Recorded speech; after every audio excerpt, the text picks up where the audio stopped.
माँ और बेटी की कहानी। एक बार की बात है, एक छोटे से गांव में राधिका नाम की एक बेटी अपने माँ के साथ रहती थी। उसकी माँ सुमित्रा बहुत मेहनती और प्यार करने वाली महिला थी। वह हमेशा अपनी बेटी को सही और गलत के बीच का फर्क समझाती थी। राधिका पढ़ाई में बहुत अच्छी थी, लेकिन कभी कभी उसे अपने दोस्तों के साथ खेलने का मन करता था।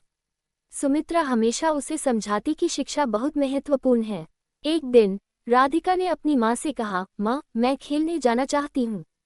सुमित्रा ने मुस्कुराते हुए कहा, बिल्कुल, लेकिन पहले तुम अपना होमवर्क पूरा करो। राधिका ने सोचा कि होमवर्क करना तो जरूरी है, लेकिन खेलना भी जरूरी है।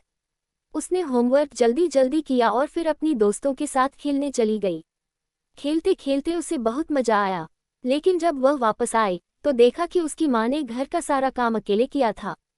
उस दिन राधिका को एहसास हुआ कि उसकी माँ कितनी मेहनत करती है। अगले दिन उसने अपनी माँ की मदद करने का निर्णय लिया। उसने घर के कामों में हाथ बटाया और माँ से सीखा कि कैसे खाना बनाना है। सुमित्रा ने देखा कि राधिका अब न केवल पढ़ाई कर रही थी, बल्कि घर के कामों में भी रुचि दिखा रही थी। माँ बेटी का रिश्ता और भी मजबूत हो गया।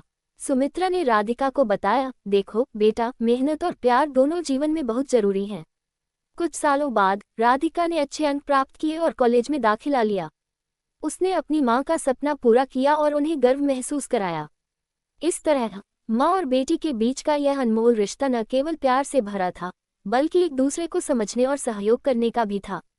राधिका ने सीखा कि जीवन में सफलता सिर्फ मेहनत से ही नहीं, बल्कि अपने प्रियजनों के साथ मिलकर काम करने से भी मिलती है। इस कहानी से हमें ये सीखने को मिलता है कि परिवार का समर्थन और सहयोग हर चुनौती को पार करने में मदद करता है।